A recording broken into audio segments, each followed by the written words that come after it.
Yo, what up guys, I'm Sammy and welcome back to the Soul Brothers channel, and in this video we're going to be talking about the best basketball shoes for point guards or just guards in general. And if you're a guard, I ask a good amount of you guys and also my friends and people that I know, like if they're a guard, what do you want in a shoe? I'm also a guard, and the thing that came out the most is kind of like a very responsive shoe, you know what I mean? So a shoe that you can feel very quick in, and also a shoe that feels very lightweight and minimal. You know, that was kind of like the running theme, right? So of course, if you want a responsive shoe, traction is very important. You want a very nice stick on the floor. If you're sliding around all over the place, that's not good, right? Also, a cushion wasn't super important. I feel like, you know, the thing that you guys wanted was like a low to the ground cushioning setup. But also I did, you know, ask some people that did want some nice cushion, but also like not super soft or anything like that. Of course, material should be thin, you know, nothing too bulky as far as like the foam or the upper goes.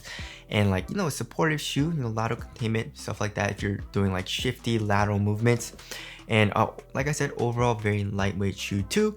So this is my top list, and I have two tiers. You know, I mean, all of these shoes are freaking amazing, but I do have like my top picks, you know, and obviously that's just my personal opinion.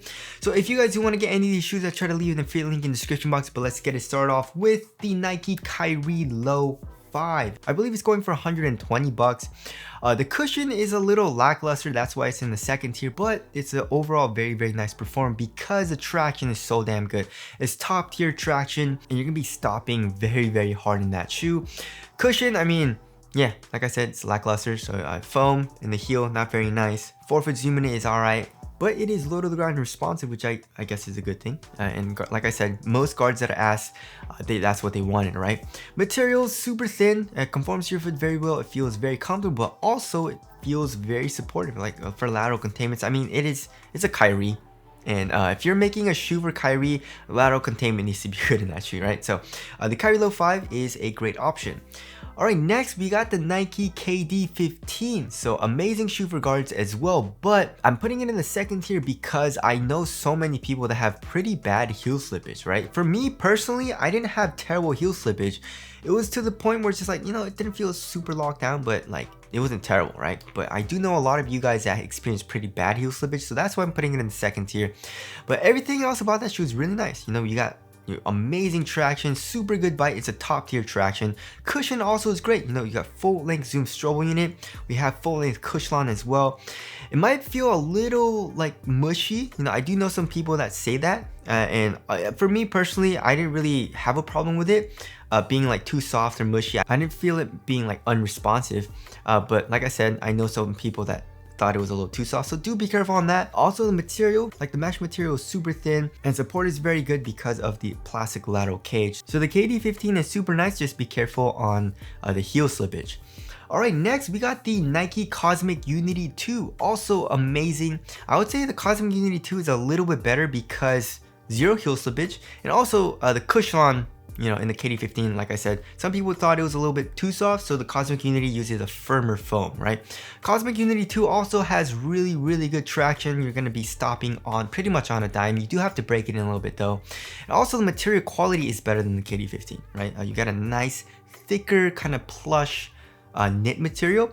It's obviously not as minimal as a KD 15, but you know, it's not terrible. It doesn't feel super bulky or anything. It feels actually pretty nice on foot, and it's a super supportive material too. I had no issues with lateral containment. So the Cosmic Unity 2 is a great option as well, especially with that folding zoom strobe unit. Alright, next we got the Harden Volume 6, amazing shoe, but it is on the heavier side of things. It's like 15-16 ounces if I remember correctly. So if you want like a super lightweight shoe, then it's not a great option, but it's a super responsive shoe, right? It also doesn't feel super bulky because there's nothing's really like protruding out like crazy, and it's a very supportive shoe. I mean, probably one of the most supportive shoes on this list. So if you want crazy good support, and also really good traction, then the Harden Volume 6 is good. Also, if you want a very low to the ground cushioning setup as well, full length boost feels great, especially for step and comfort, but you feel really low to the ground as well. All right, next we got the Curry 4 Floatro and also the Curry 9. You have the Flow outsole and midsole for both of the shoes. So amazing traction, but cushion, nothing amazing. That's why it's in the second tier. I mean, you get good court feel and response, so I guess that's a good thing. But if you want anything from your cushioning setup, like comfort or compression or bounce, then you're not gonna get anything from those. Of course, the Curry 9 is a lot more minimal of a material. And the Curry 4 Floatro uses the suede material, which is also super minimal, but it's more like cozy and soft, you know what I mean? So that's a little bit of a different feeling, but they're both really nice and also very, very lightweight and minimal shoes. So I feel like a lot of guards will enjoy that shoe as well. Next, we got the Jordan Luka 1, going for 110 bucks. Amazing shoe if you're a guard. But the cushion is kind of lackluster. Formula 23, very disappointed. There's a little bit of compression in the heel, but for the most part, it's like pretty stiff. Also, step and comfort isn't the best, but if you're looking for something low to the ground and responsive, then it's great, right? Traction is top tier, you get an amazing bite. Materials also overall feel super thin, especially with the flight wire, but that adds for support. Lateral containment's really good, especially if you're doing like step backs, side steps, cuts, crossovers. Overall, it feels minimal as far as the overall feeling of the shoe goes, and it feels very responsive too. So the Luka 1 is a great option. And last but not least, we got the Nike KD Trey 510. Pretty surprised at that, you know? Very lightweight and minimal shoe. I would say it's probably one of the most or least supportive shoes on this list because the material is super soft with that mesh, but it's a super thin material, which is good if you want a very lightweight and minimal feel from your shoe. Traction also is really good. Cushion feels great. The 4-foot top loaded zoom unit feels nice and bouncy. And then the heel, we have that Renew, which feels great as well. So the KD Trey 510 is a great option too, especially if you're looking to save money. All right, let's move on to the first tier. And the first shoe in the first tier is the New Balance 282. As you guys all know, it's going for 130 bucks. Traction is top tier and cushion is freaking amazing because it's just so damn low to the ground, but also you get nice compression in the heel and bounce back, which I really liked. I mean, for super hard impacts, it's not the best, but overall, it's a really nice cushioning setup in my personal opinion. And also the material is super thin. You know, it feels very minimal on foot. Support isn't the best, but it's not terrible, or it's actually not that bad for me anyway. But I feel like, you know, if you're a little bit heavier, it's probably not the best option, right? But overall, the 282, I absolutely love playing in that shoe, and it's really, really good. And I feel like a lot of you guys will enjoy it as well. And next, we got a very expensive shoe, but I really like playing in it, and that is the Leaning Wild 10. It's like $200 something, $220, but the traction is really good, especially when you break it in. Also, the cushion I absolutely love. You know, we got full length boom, but the step and cover is absolutely amazing, especially with that mesh strobel board. You can feel that boom right underneath your foot. It gets good compression, also good bounce back and rebound back, right? Materials feel super thin and minimal on foot, but also that shoe is very supportive. I had zero issues with lateral containment, so it just does a good job at blending like everything that I want into a shoe, like into the Wild 10, right? So good traction, good cushioning setup, but not too much for the cushion. Materials are super thin, but also a very supportive shoe. Fits me very well, very lightweight too. So the Wild 10 is an amazing performer. Just wish it wasn't so damn expensive, right? But speaking of price, if you want a cheaper shoe, but also a really nice performer, that's an amazing shoe. The Nike PG6 first tier. I mean, like traction is top. You guys already know. Amazing traction. Cushion also with the full length React isn't too crazy. You know what I mean? I would say it's just more responsive and low to the ground, but in the heel you get a nice little compression and bounce back, which feels nice.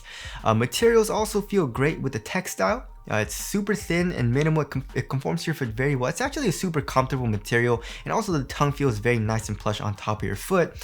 Not the most supportive material, and also like not the most supportive shoe in my personal opinion. Just like the 282, it wasn't terrible, it wasn't even bad for me. It's just like I said in the review, if you're like a heavier dude and you want like crazy support like in the Harden Volume 6, the PG6 probably isn't the best option, right?